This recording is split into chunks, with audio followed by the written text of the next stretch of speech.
কি রে বাবা, তুই আবার রান্নাঘরে আসতে গেলি কেন? যা যা, ঘরে যা, তা না হলে আবার তোর গায়ে আগুনের আঁচ লাগবে। আহ মা, এত অস্থির হয়েও না তো।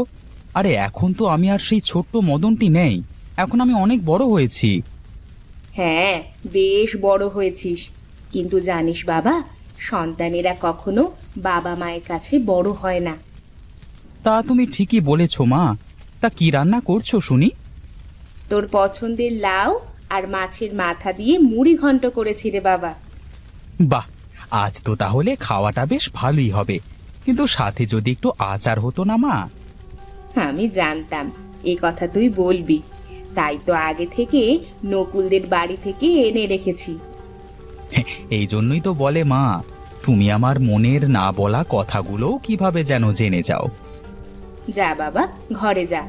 মোহন আর তোর বাবাকেও বল হাত মুখ ধুয়ে এসে বসতে, আমি এসে খাবার দিচ্ছি। ঠিক আছে মা, আমি তাই যাচ্ছি।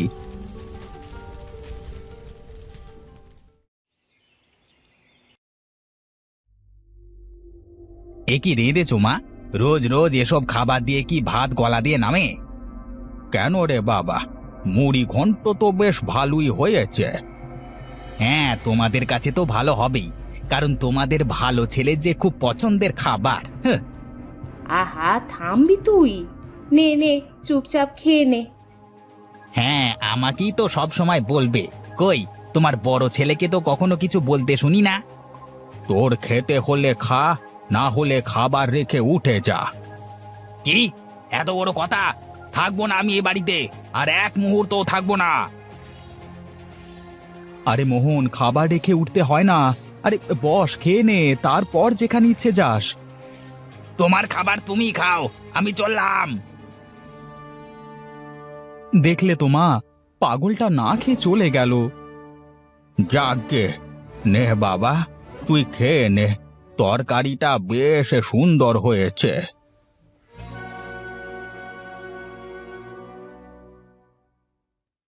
কিরে মোহন, ওরকম মুখ গোমরা করে বসে আছিস কেন?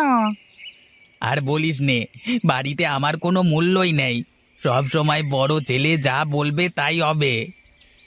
ও আচ্ছা, তাহলে এই ব্যাপার। আজও বুঝি খাবার ফেলে রেখে চলে এসেছিস? আর তাছাড়া তুই কি বা করবি? আমার মাঝে মধ্যে মনে হয় ঘর বাড়ি ছেড়ে কোথাও চলে যাই, আর ভালো লাগে না। নিজের বাড়িতে নিজেকে আসামির মতো মনে হয়। আমি বুঝি তোর সব কষ্ট রে, আমি বুঝি। ওই যে কথায় আছে না, যার ঘোড়া তার ঘোড়া নয়, চেরাগদারের ঘোড়া। আসলে তোরও হয়েছে তেমন। মানে, তোর কথা আমার মাথায় ঢুকলো না। শোন, আমি মায়ের কাছে শুনলাম যে মদন দা নাকি তোর আপন দাদা না। কি বলিস তুই? কিন্তু আমি তো এতদিনে জানতে পারলাম না। জানবি কি করে? তোর বাবা মা তো তোকে কখনো বলবে না সে কথা। আর কাকা কাকিমা ওকে মেলা থেকে কুড়িয়ে পেয়েছিল, সে কথা তুই জানিস? এ কি শোনালি তুই আমাকে? কিন্তু আমার বাবা মা আমাকে এতদিনেও বলেনি কেন তাহলে? কেন আবার? কাকা কাকিমাকে তো গাঁয়ের লোকজন সবাই ভালোবাসে, তাই কেউ এসব কথা কখনোই মনে করে না। আর তারা তো মদনদাকে নিজের ছেলের মতো করে মানুষ করেছে, তাই না? ও আচ্ছা, তাহলে এই ব্যাপার। তাহলে দাঁড়াও, আমিও এবার দেখছি। আমি এখন উঠি রে নকুল, পরে কথা হবে। এই যা, কি হলো তোর আবার? কোথায় চললি, কোথায়? অনেক কাজ করতে হবে রে আমাকে এখন, আমি চলি।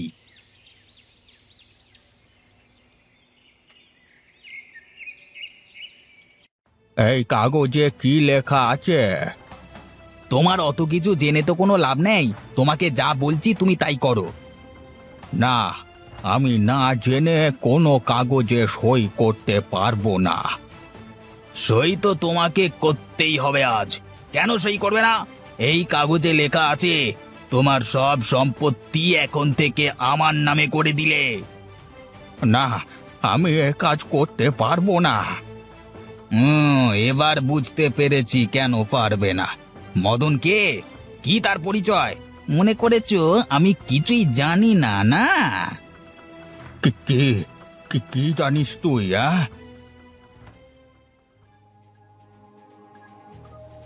মদন আমার আপন দাদা না। তোমরা ওকে কোথা থেকে কুড়িয়ে নিয়ে এসেছো, আর আজকে আমার সম্পত্তির ভাগও ওকে দিচ্ছ। না মা, আমি এখন সত্যিটা জেনে গেছি। মদন আমার দাদা না, আর আমার বাবার সম্পত্তিতে ওর কোনো অধিকারও নেই। মোহন, শেষবারের মতো বলছি, বেরিয়ে যা তুই এই বাড়ি থেকে, আর কোনোদিন আমার চোখের সামনে আসবি না। না না না না, তা তো হচ্ছে না।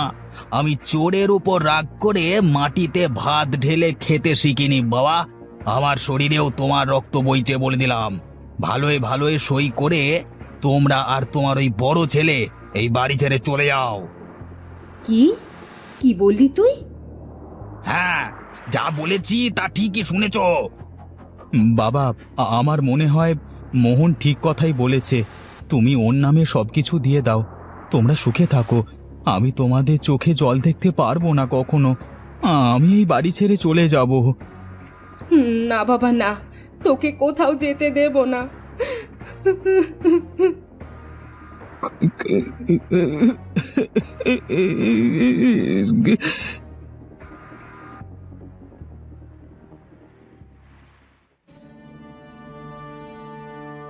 কি গো, অমন করে বসে কি ভাবছো তুমি?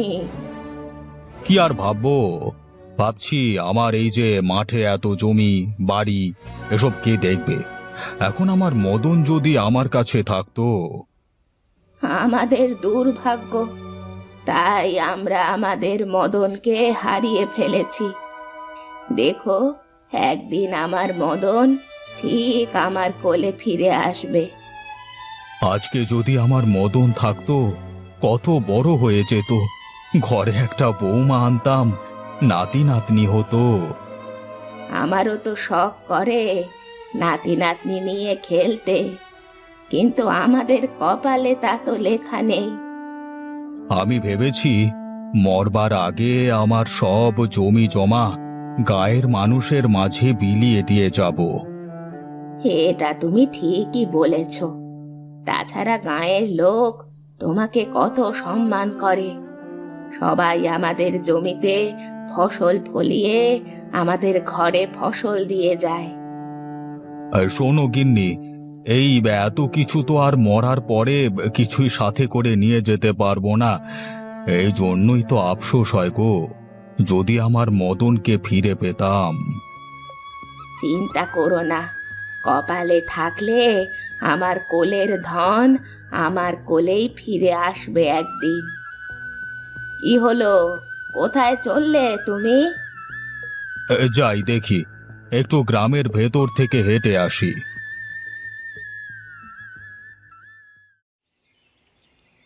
ওহ, শরীরটা বড্ড ক্লান্ত লাগছে, আর মনে হয় সামনে আগাতে পারবো না। আর একটু গেলেই বন শেষ, তারপর নতুন গ্রাম শুরু। আমরা সেখানে গিয়ে কোনো বাড়িতে একটু আশ্রয় নেব, তারপর বিশ্রাম করে আবার রওনা দেব কোথাও। কাল থেকে কিছু দানা পানি মুখে দেয়নি মানুষটা, সব ওই অমানুষ ছেলের জন্য হলো। ওকে পেটে ধরেই আমি পাপ করেছি। না মা, অমন করে বলো না। দেখবে মোহন একদিন না একদিন ওর ভুল ঠিক বুঝতে পারবে। ওগো ওগো, ওঠো, আর একটু সামনে যেতে হবে যে। আর একটু বিশ্রাম করে নেই গিন্নি, তারপর দেখা যাবে। বাবা, এখানে দেরি করলে সন্ধ্যা নেমে আসবে। চলো, তার চেয়ে ভালো আমরা সন্ধ্যার আগেই বনটা পাড়ি দিয়ে ফেলি।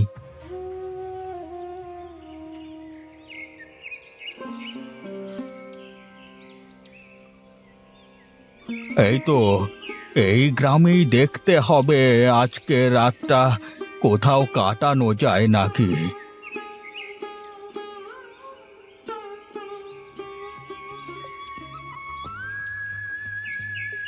কে আপনারা? কোথায় চললেন এদিকে? এ গায়ে তো আগে কখনো দেখিনি আপনাদের। আগে আমরা ওই দূর গ্রাম থেকে এ পথে যাচ্ছিলাম, কিন্তু ভাবলাম আজকে রাতটা যদি এ গায়ে কোথাও থাকবার ব্যবস্থা হয়ে যায়, কালকে সকালে উঠে আমরা আবার চলে যাব। শুধু আজকে রাতটা থাকবার মতো কোনো জায়গা হবে? আসলে আপনি তো এই গায়েরই লোক, তাই আপনাকেই বললাম কথাটা। আমার বাড়ির সামনে এসে বলছো থাকবে কোথায়, হ্যাঁ? হ্যাঁ, শোনো, তোমরা আমার বাড়িতে থাকবে। এসো তোমরা আমার সাথে।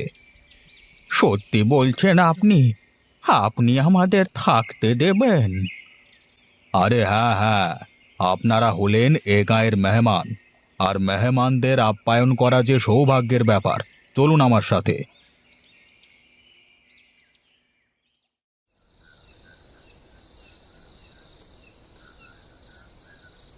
বাহ, আমার পছন্দের খাবার আপনি বুঝলেন কি করে মাসিমা?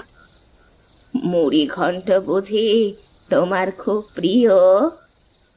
হ্যাঁ দিদি, ছোটবেলা থেকেই আমার মদন মুড়ি ঘন্ট খেতে খুব ভালোবাসে।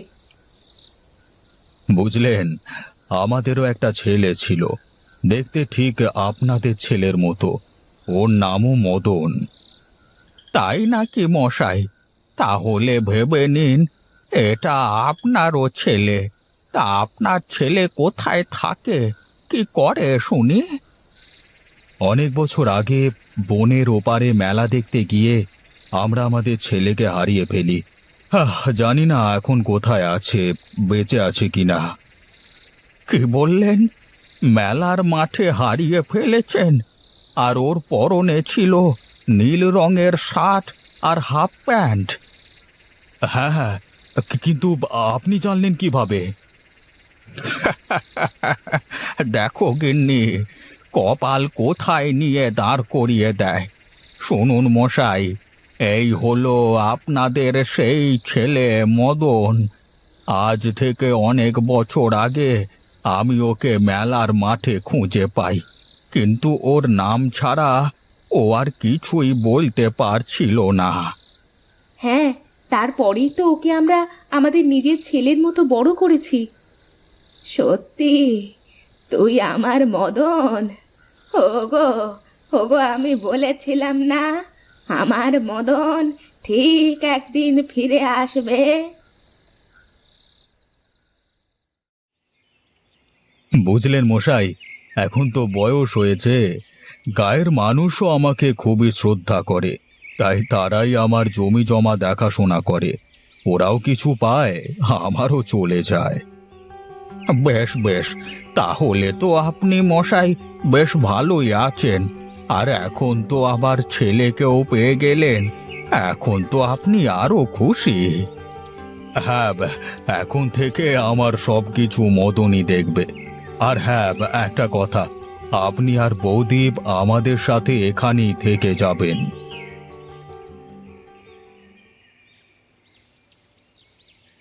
না, থাকতে পারবেন না। মোহন, তুই তুই এখানে? বাবা, তোমরা বাড়িতে ফিরে চলো বাবা, তোমাদের ছাড়া আমার আর এক মুহূর্ত ভালো লাগছে না।